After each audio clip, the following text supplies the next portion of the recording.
Hello friends, and welcome back to the channel. If you're new here, I'm so glad you've joined us on this journey through the rich and often surprising tapestry of American history. Today, we're stepping into a pivotal moment that shaped not just the future of the United States, but the entire balance of power in North America. It's a story of empires clashing, alliances forged in fire, and young leaders rising amid chaos. This is the story of the French and Indian War from 1754 to 1763, a conflict that would ignite the spark for revolution just a few short years later. So grab your favorite drink, settle in, and let's travel back to the dense forests and contested river valleys of colonial America. In the early 18th century, North America was a patchwork of ambitions. To the east, along the Atlantic seaboard, stretched 13 British colonies, thriving, growing, and hungry for more land. To the north and west, France held vast territories, Canada, the Great Lakes region, and the immense Mississippi River basin, which they called Louisiana.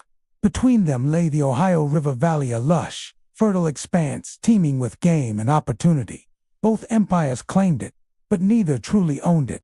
That land belonged to native nations, the Shawnee, Delaware, Mingo, and others who had lived there for generations. Tensions simmered for years, but by the early 1750s, they boiled over. British colonists, especially from Virginia and Pennsylvania, began pushing westward into the Ohio Valley, building roads and trading posts. The French responded by constructing a chain of forts from Lake Erie down to the Ohio River, including Fort Duquesne, at the strategic fork where Pittsburgh now stands. They weren't just defending territory, they were protecting a vital trade corridor that linked their northern and southern holdings.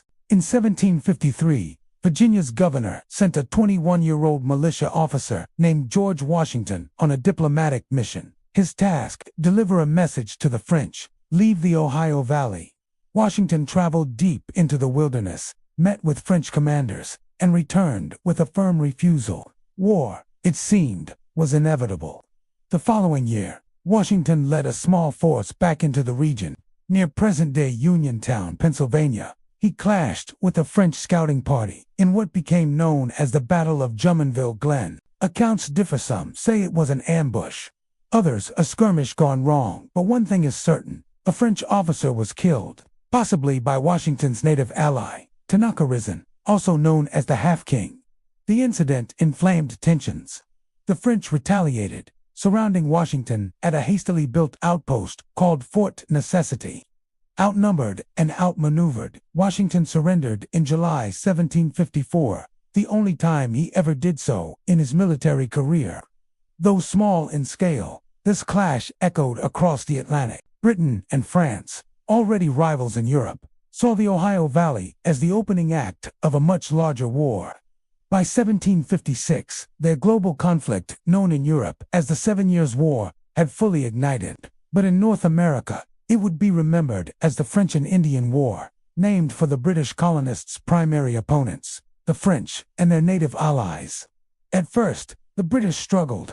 Their early campaigns were marked by arrogance, poor coordination, and disastrous defeats. In 1755, General Edward Braddock led a massive expedition to capture Fort Duquesne. Confident in European tactics, he marched his redcoats in tight formation through the forest only to be ambushed by French and native fighters using guerrilla tactics. Braddock was mortally wounded and his army routed. Among the survivors, George Washington, who helped organize the retreat and earned respect for his calm under fire. But everything changed in 1757, when William Pitt, the Elder, became Britain's wartime leader. Pitt understood that victory in North America was key to global dominance. He poured resources into the colonies, reimbursed colonial assemblies for raising troops, and appointed capable commanders like James Wolfe and Jeffrey Amherst. Slowly, the tide turned. British forces began capturing key French strongholds. In 1758, they took Louisbourg, guarding the entrance to the St. Lawrence River. Later that year, after two previous failures, they finally seized Fort Duquesne, naming it Fort Pitt, in honor of their prime minister. The following year, General Wolfe launched a daring assault on Quebec, scaling the cliffs under cover of night and defeating the French on the Plains of Abraham. Both Wolfe and the French commander, Montcalm, died in the battle, but Quebec fell. By 1760, Montreal had surrendered, and New France effectively ceased to exist. Native nations, however, were not so easily subdued.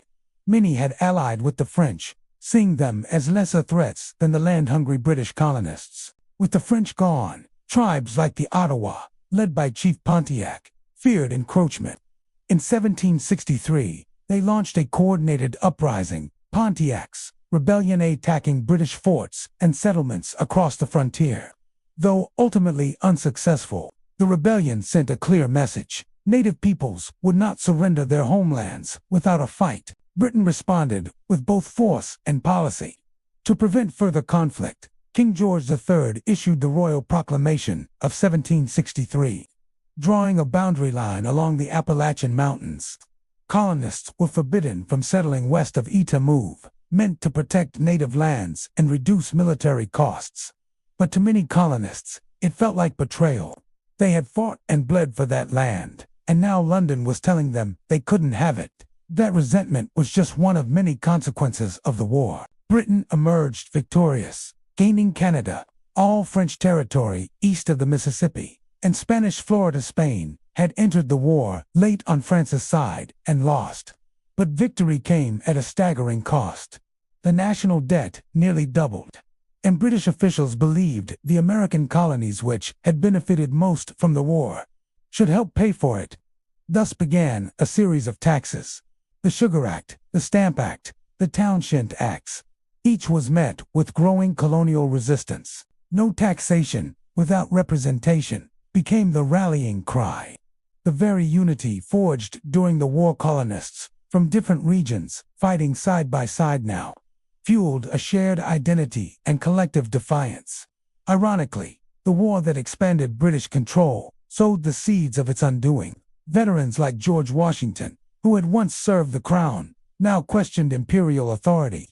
Men who had never met before, farmers from Massachusetts, merchants from South Carolina, frontiersmen from Virginia, had discovered common cause and the idea that ordinary people could challenge empire. That took root in the forests of the Ohio Valley long before it bloomed in Boston or Philadelphia. So while the French and Indian War ended in 1763 with treaties signed and maps redrawn, its true legacy unfolded in the hearts and minds of a generation. It cleared the way for westward expansion, but also exposed the fault lines between colony and crown. It elevated Britain to global supremacy, but burdened it with debts and dilemmas that would soon unravel its American empire. In the end, the war wasn't just about France versus Britain, or colonists versus natives.